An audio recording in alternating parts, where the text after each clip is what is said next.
on Council. I am Andrea Boone, Chair of this committee, and I would like to welcome everyone who has joined us this morning.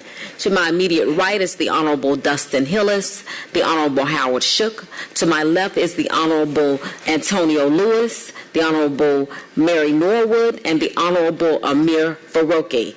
Is there a motion to adopt the agenda? So moved. Second. Moved by the Honorable Antonio Lewis, seconded by Amir Faroqi. Please open the vote. One moment.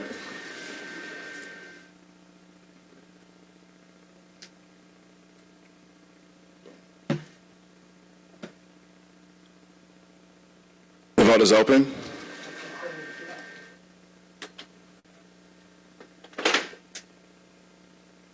The vote is closed. 6 yeas, 0 nays. The agenda has been adopted. Is there a motion to approve the minutes? So moved.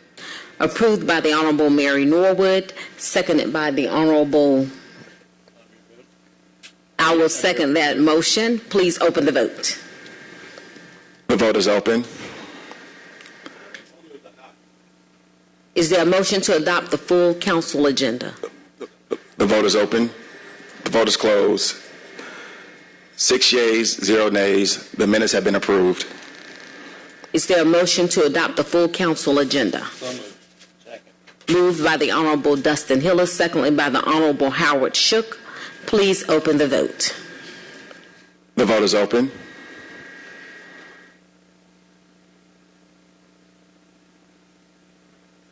Will everyone please vote? The vote is closed. 6 yeas, 0 nays. The full council agenda has been adopted.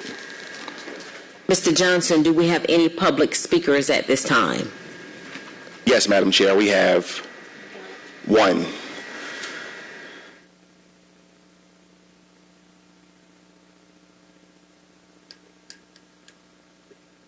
Mona Muhammad.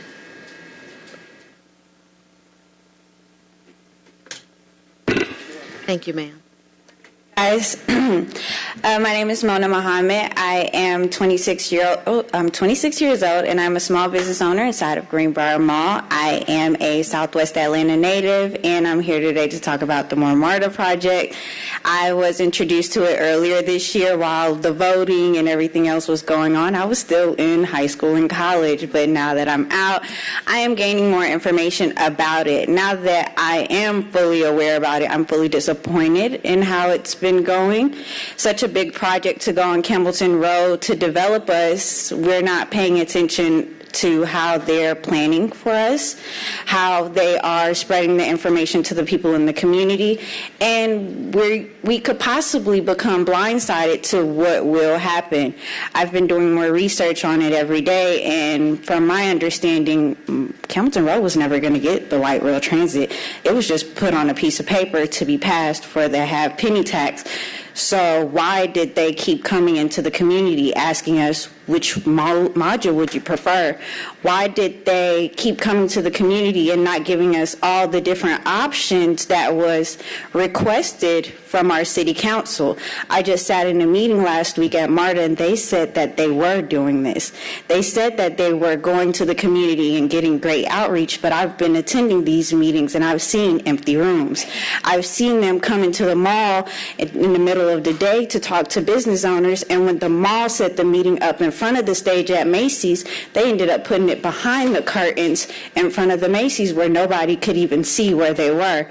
There's a lot going on, and I'm here to let you guys know about it. I'm here to let you guys know that they need to do proper planning, and there are grants out there that will help developments to reconnect minority communities such as Campbellton Road. And I do think that the city and MARTA should look into that grant since they don't have the proper funding to do this for our community.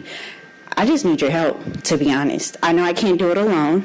I don't have a mentor that's helping me to say, this is the first step, this is how you need to do it. I'm just getting information on it, and I don't want them to build something in the community to just push the people out in the community. The people in the community have been there for many years, many generations. I'm a second generation Campbellton Road native. When my father and his brothers came to America, they came to Campbellton Road, and they raised their children there, and I do plan on doing the same as I am right now. So please pay attention to what's going on. Please. Thank you, guys. Thank you, Ms. Muhammad. Mr. Johnson, will you sound item number 1? Madam Chair, we can take items 1 through 4 together as a block. These communications were favorable in their committees. Mr. Johnson, please sound items 1 through 4. Section G, Communications.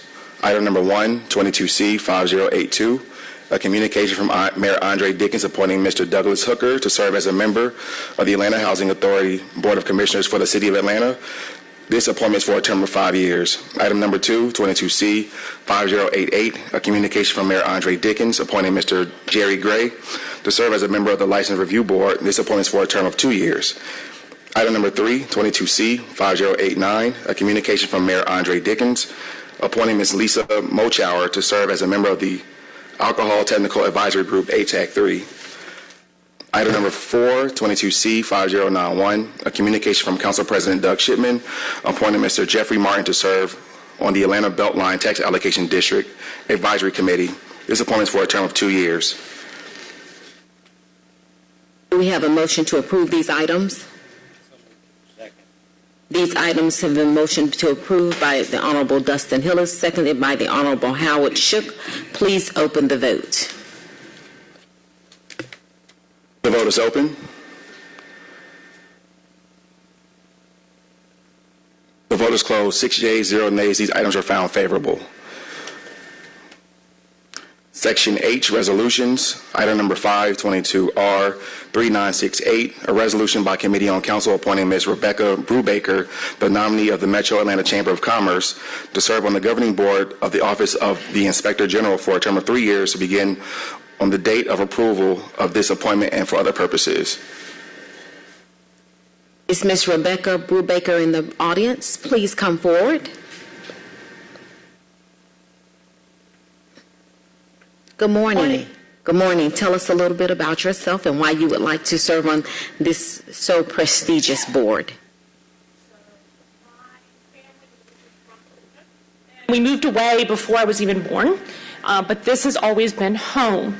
In doing so, I went to University of Georgia sight unseen, and I worked at the Metro Atlanta Chamber for over 23 years. After that, I left and went to the Atlanta Police Foundation and worked there for over 18 months prior to joining the Technology Association of Georgia. So my belief has always been that this is home, and my belief has always been that I invest in my home, and I put roots in my home, and that I give back to my home. In doing so, I feel like I have given of my time during my time at the Metro Atlanta Chamber and made this city, that in that time frame made this city a better place. I believe even in my time at the Atlanta Police Foundation, I did that as well. And this is an opportunity for me to continue that, and I'm excited about that. I'm also very excited and proud to be nominated by my alumni organization that I had worked for so long, and to do something so important and something I value so much in ethics and in morality. So I really appreciate the opportunity and the nomination. Any questions or concerns? Second. This item has been moved approved by the Honorable Howard Shook, seconded by the Honorable Amir Faroki. Please open the vote. The vote is open. The vote is closed. 6 yeas, 0 nays. This item is favorable. Thank you, Ms. Brubaker. Congratulations. Thank you. Thank you for the opportunity to serve. Item number 6, 22R 3970, a resolution by Committee on Council appointing Ms. Nicola Hines, the nominee of the Atlanta Fulton County League of Women Voters, to serve on the governing board of the Office of Inspector General for a term of 3 years to begin the date of approval of this appointment and for other purposes. Ms. Nicola Hines, please come up. Good Good morning. Good morning, everyone. I'm a little bit shorter than my fellow board member here. For those who don't know me, my name is Nicola Hines. I am being reappointed on this board of the Governor Inspector General. I call it GBIG. That's my acronym. I'm trying to get everyone to embrace that. But I'm originally from Long Island, New York. I actually now call myself a New York peach because I do call Atlanta my home, but I still have some New York tendencies. But, you know, I've with the League of Women Voters for the past 7 years. I have sat on this board, and I've seen this board move from the Board of Ethics to the Board of Ethics and Independent Compliance to now the governing board of the Office of Inspector General. I am a self-employed person. I do consulting work with both profit and nonprofit organizations such as Urban League and ACLU, but I also deal with a lot of our small business owners here in Atlanta. So that's my income. But I enjoy being part of this board. Just one, to see the transition of our city, going from being embracing ethics, morality, and transparency. It has seen, you know, it has opened up this city. It has made the city better. And for me to sit on this board and to continue to sit on this board, I'm just excited to see where this board and where the city is going to go with. You know, I was part of the group that hired the first Inspector General for the city of Atlanta. So I'm super excited about her and her office. I've seen the ethics office grow in terms of people, but just also training and getting that out there and people understanding. This year, you know, with the pandemic for the last 2 years, us meeting virtually and still being able to do the good work for the city of Atlanta. So I'm here for questions. Colleagues, any questions or concerns for Ms. Nicola Hines? Yeah, thank you for your service. You've probably heard some of the war stories about the creation of this unit. It was an interesting discussion. But one that's bearing fruit, and I'm just very happy to see this up and running. And again, thank you, and motion to approve. Second. Moved by the Honorable Howard Shook, seconded by the Honorable Dustin Hillis. Please open the vote. The vote is open. The vote is closed. 6 yeas, 0 nays. This item is favorable. Congratulations. Thank you so much. Thank you for your service. Madam Chair, can we take items 7 through 9 together as a block? We will need a motion to refer these items to CDHS and COC.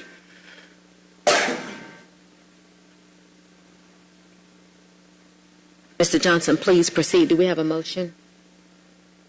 Item number 7, 22R3971, a resolution by Committee on Council reappointing Ms. Malloy Peterson to the City of Atlanta Development Impact Fee Advisory Committee as one of the 3 members appointed by the Atlanta City Council for a term of 2 years, said term to begin upon approval of this resolution and for other purposes. Item number 8, 22R3972, a resolution by Committee on Council appointing Mr. Mitchell Shelby to the City of Atlanta Development Impact Fee Advisory Committee as one of the 3 members appointed by the Atlanta City Council for a term of 2 years, said term to begin upon approval of this resolution and for other purposes. Item number 9, 22R3973, a resolution by Committee on Council appointing Mr. Zach Gober to the City of Atlanta Development Impact Fee Advisory Committee as one of the 3 members appointed by the Atlanta City Council for a term of 2 years, said term to begin upon approval of this resolution and for other purposes.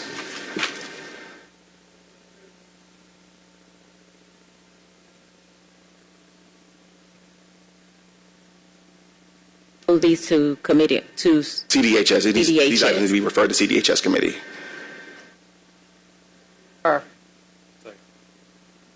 Moved by the Honorable Mary Norwood, seconded by the Honorable Amir Faroki. Please open the vote. The vote is open.